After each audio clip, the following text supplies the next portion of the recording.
Check, 1, 2. Mr. Nobody.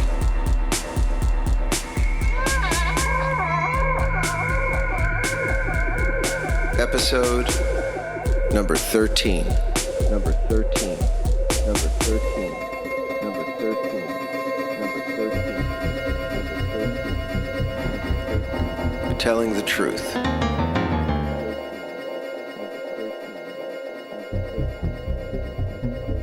What is the truth?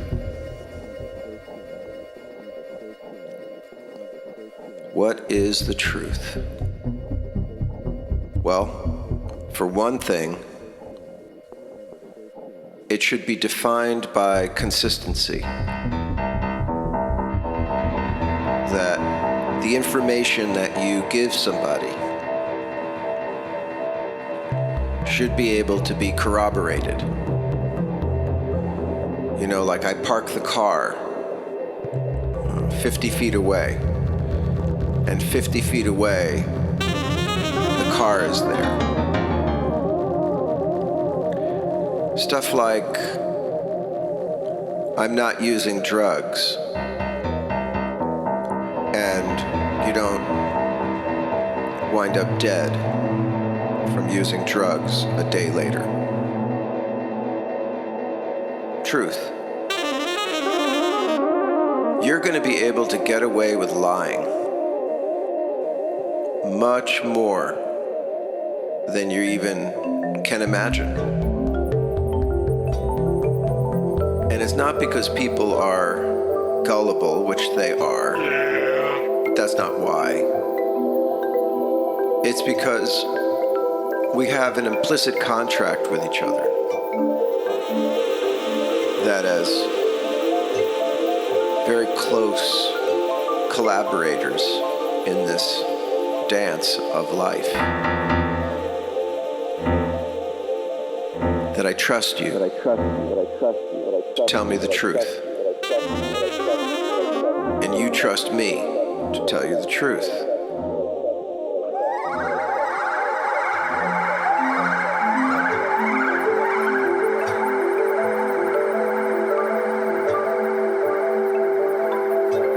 Today is my birthday. I don't even remember how many days I've had without you. It's the 3rd. No plan survives contact with the enemy. Nobody owns anything. Everything you think you own will disappear, at least from your hands.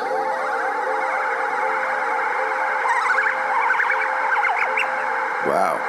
Uplifting stuff today.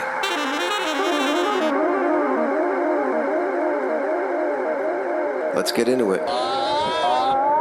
My mother, she's 86, truly amazing person, has taught me so much about how to be a survivor and a thriver. But she can't help me with this. And I can't burden her with my sorrow, because it's not hers. In my case, it's the experience of losing my son. I lost my father when I was 13, and it was a horrible experience. He died of a protracted cancer. He never said goodbye. He didn't write a will. He never faced his death like a man. And before he died, he hurt me and he hurt his children. And he could have made that better. Not right, because you can't go back in time and undo what you did. He sexually abused the children. And he was a brute. I liken him to a cactus where you can't get near it without getting pricked or hurt. For some reason, I've been a personality that when other people shun somebody, my brothers and sisters truly hated my father, and they shunned him because it was unsafe to be near him. It was unsafe to confront him or deal with him, and we were like possessions. But for some reason, I've always been that personality that tries to fix it, tries to love the person until they change. I really tried that with my father. I tried to nurture him, to make him proud, to care for him. I would bring him tea in the middle of the night when he was working in his office, or his food, or run out and greet him. I can't remember him ever being kind or truly loving. He wanted to fuck you up with his words, his attitude, his victimology.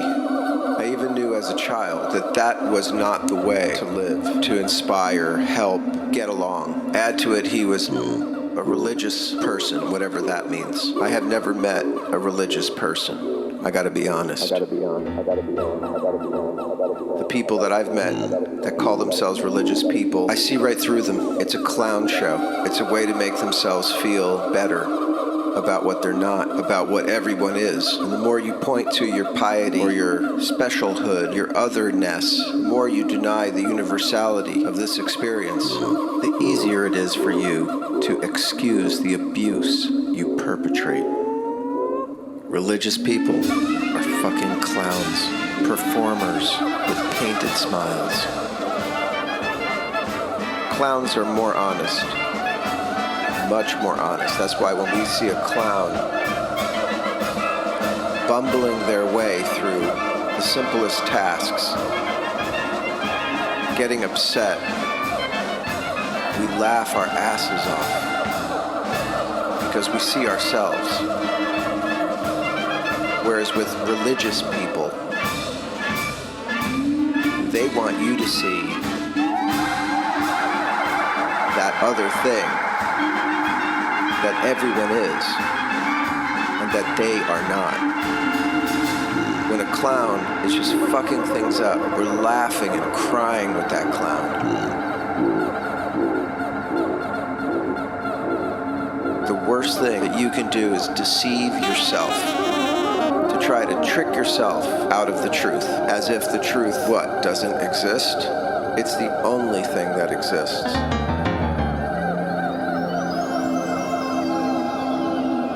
Deception can go on for a while, but eventually it collapses because its structures cannot sustain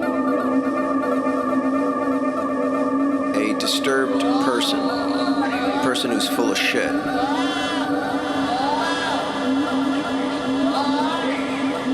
May get away with running their game, but eventually they're going to have a series of failed relationships and situations because other people around them are going to see right through it, right through their game.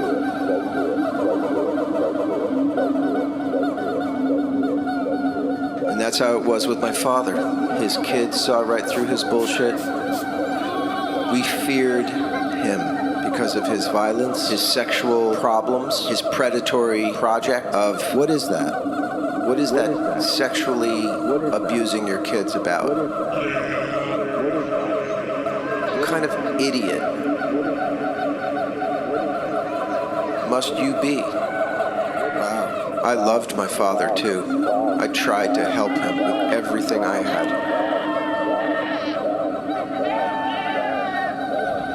I went to see him in the hospital. It was about 1 week before he died. And at 13 years old, I was already playing the guitar. I was a kid that was trying to love and keep my family together. I went into his hospital room, told me to sit in a chair 12 feet away from him, and he opened his mail. He said something about my hair, how I looked like a girl or something.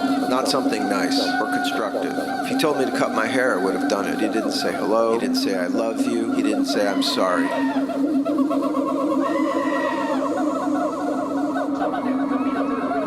He didn't acknowledge what he was, who he was, what he had done, or my presence, my actual presence, my personage. I remember walking out of the room. This was the last time I was to see him. And I went out into the hallway, and I sat in a chair, and I must have had my face in my hands, because some nurse, a kind person, put her hand on me and woke me up out of my stupor and asked if I was all right. And I told her, I think I said my father is dying, or he's gonna die. I don't even remember what she said, but I just remember kindness and the power of kindness.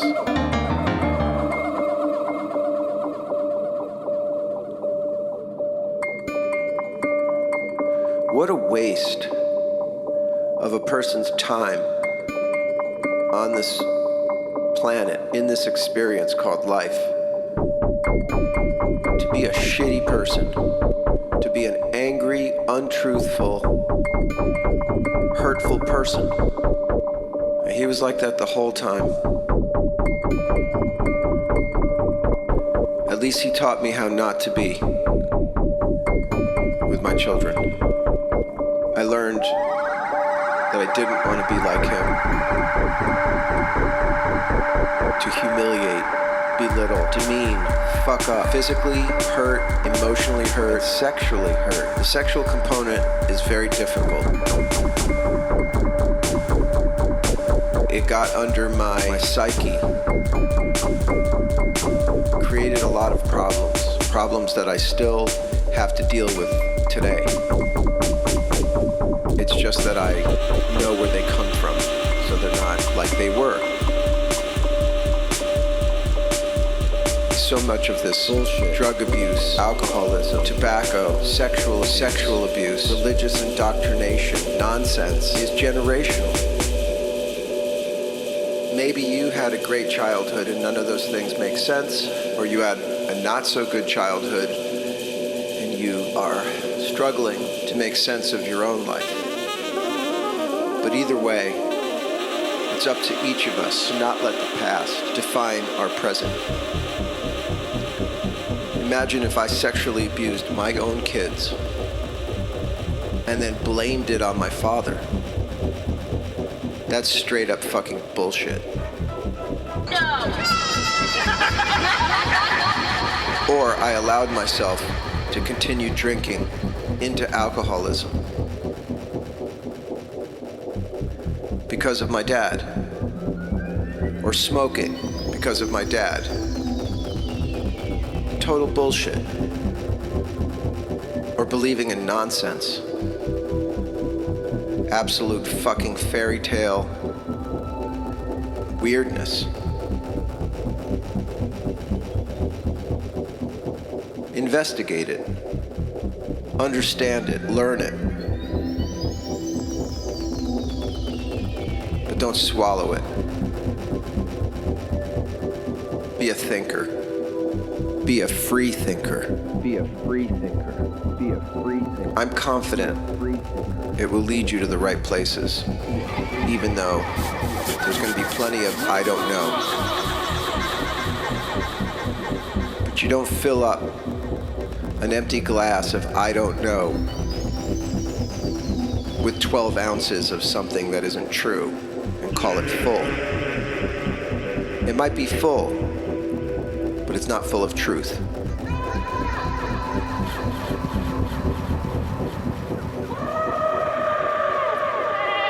Truth should be defined by consistency.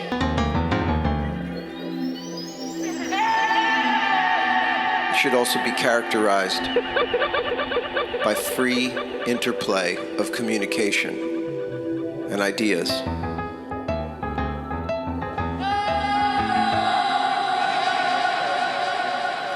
Truth is dependent on the exchange of ideas. I wished my son had told me the truth. Today, on my birthday, I reflect back on him being born a toddler. He was the most beautiful fucking kid. I knew he was a gentle soul because I used to wrestle with my daughter. You know, like, the monster is gonna get you. And she would squeal with glee. And when my son was just able to grasp the game, and he heard me say, "The monster," he would get afraid. And I would say, "Oh, I'm so sorry." But my daughter used to take his hand as I laid on the ground and hit me with his hand so that he could see that when I awoke in a rage, that all I wanted to do was chew on his arm till he knocked me over again. I remember that day, these few moments, and I saw the light go off in my son's eyes, where he got it. He got the game, that I was not a monster, but someone he could fling around the room like a rag doll. Back home from work, very first thing I would do is hit the floor and attack. And within days, my son was launching his body off the couch through the air in like a professional wrestling move onto the monster. I think it's important. It's important to me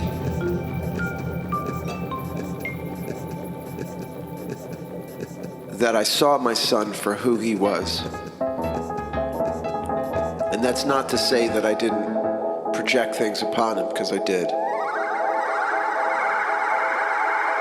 I tried to see him for who he was, to take in those amazing moments.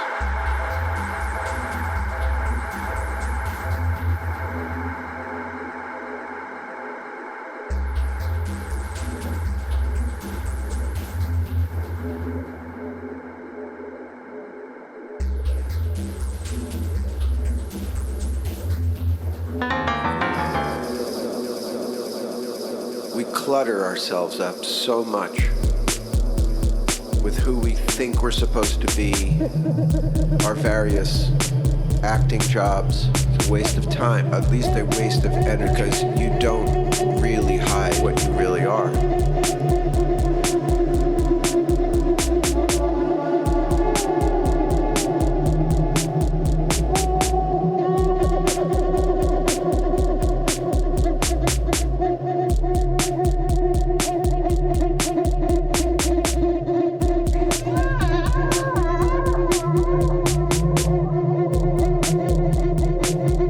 I can't fix my father.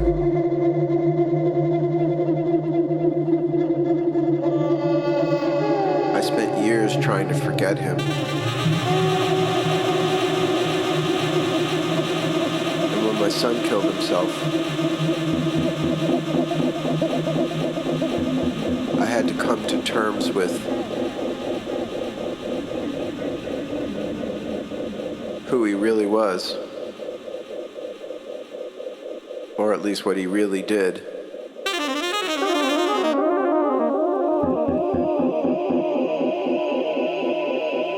It brought it back up.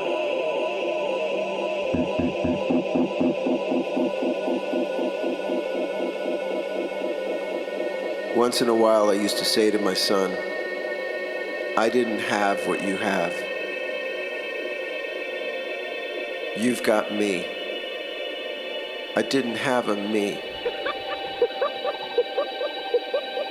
Someone who really has your back, but is willing to tell you the truth.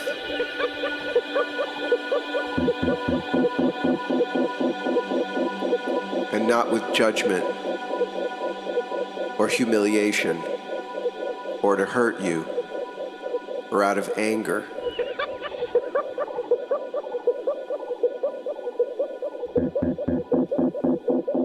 But out of love.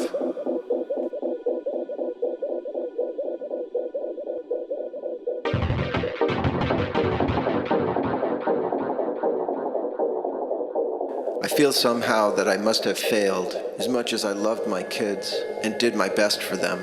I'm not just spouting those words. I dug down and changed myself from being a thief and a drug user and an alcoholic to be a better father, to be a father. Because if you're not here, if you're not present chemically, biologically, then you're not here emotionally, and then you're not here physically either. You're just one of those people taking up space, demanding respect, consuming, and not deserving any of that, because all you're doing is checking out, which is what I was doing. Allowing myself to behave in ways, to take on creeds that were not good, not right, not fair, not just, When I got my head together, my mind, my thought process, with the right thinking, a person can pull themselves out of so much bullshit,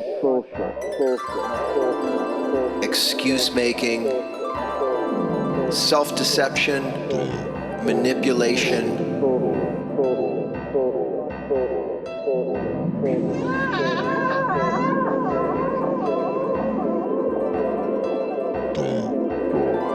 Isn't that weird?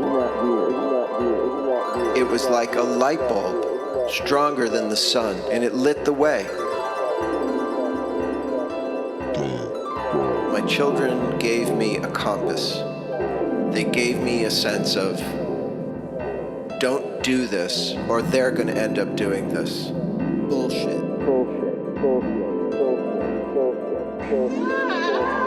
I took many paths that were wrong, and many that were right. And the right ones bore fruit, and the wrong ones caused suffering. Pretty fast. Bullshit. Pretty fucking fast.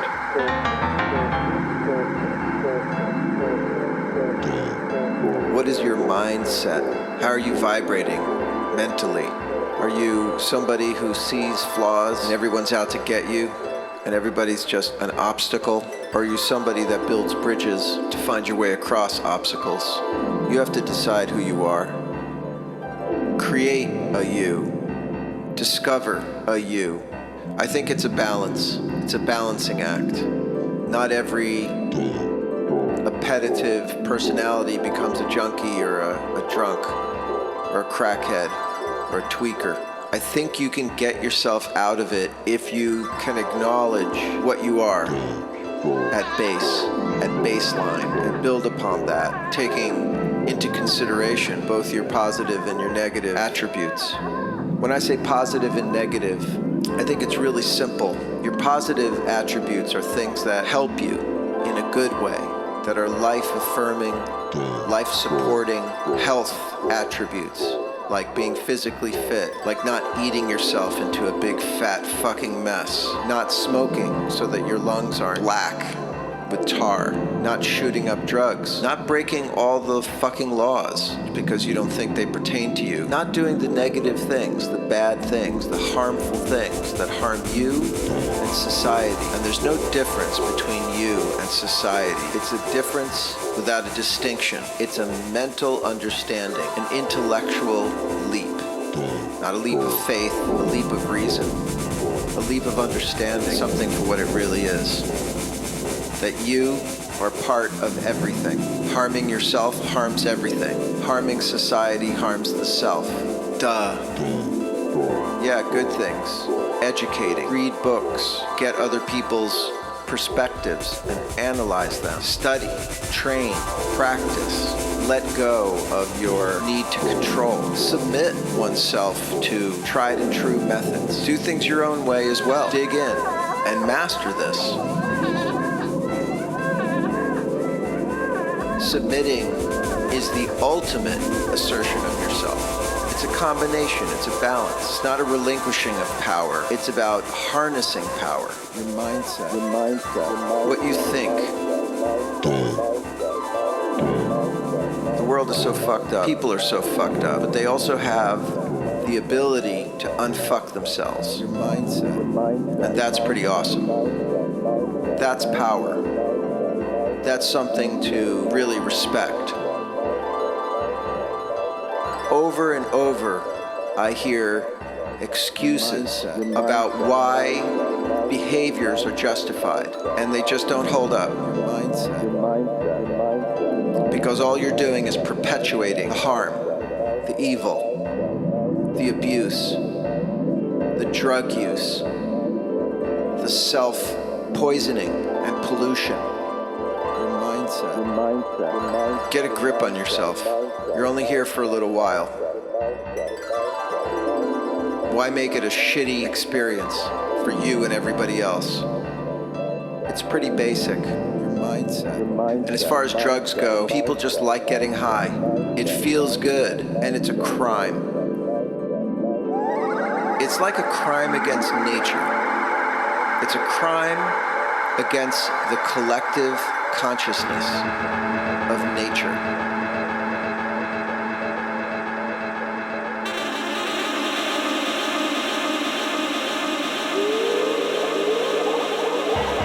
Can you imagine if, I don't know, hippopotami got high? Or fucking gorillas? Or tigers? Can't fucking imagine that. It would be ridiculous. It would be a betrayal, right? A betrayal of their original nature, of their baseline reality. And it would be horrifying to watch, wouldn't it? To see a chimpanzee shooting itself up until it killed itself. Or a bird. That's why I say it's absolute bullshit. There's no excuse. And if you're looking for the power,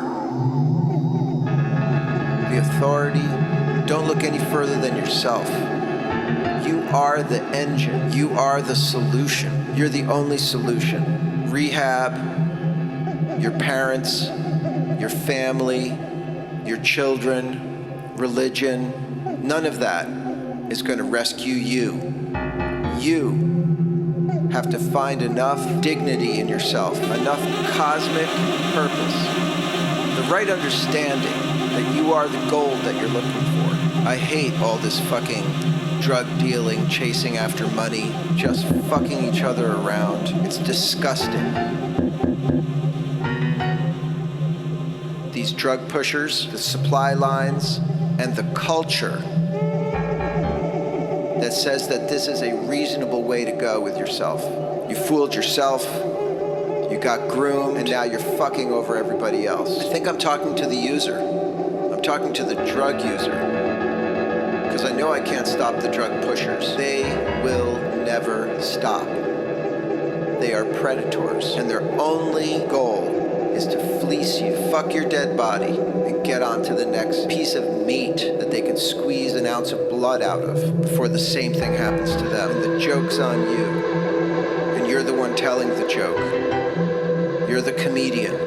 I am being dead on sensitive with you, dead on honest with you about where you're going and what you're going to leave behind. People that are trying to rescue you are scared shitless of the nightmare that's coming. And they should be. I understand that. I went through that. And then to realize I was powerless against this bullshit game because my son chose to play it. Just like you're choosing to play it. Why? Because you don't want to be drug sick for 2 fucking weeks? Fuck you. It's your mindset. Your willful misunderstanding of the nature of things. We need to push back against these drug pushers and companies that foist their poison into your bodies as painkillers. You can endure a lot of pain. And for people who really need it, I'm sure there's ways to take it. But we all know that's not really the problem. The problem is escapism. People want to get high. They fucking love it.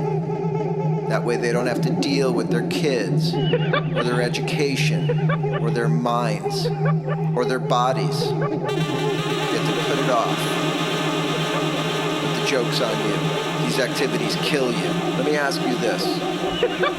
Are you compassionate about somebody who has emphysema? Do you feel sorry for them? A smoker who smoked for 40 years? Are you wringing your hands and crying at their bedside because they can't fucking take a breath? I think not. And this other shit, same thing, just operates much faster. Get the fuck out of this stuff, man. Get the fuck out of this bullshit. Save your own life. Be a decent person. It's awesome. And it's harder.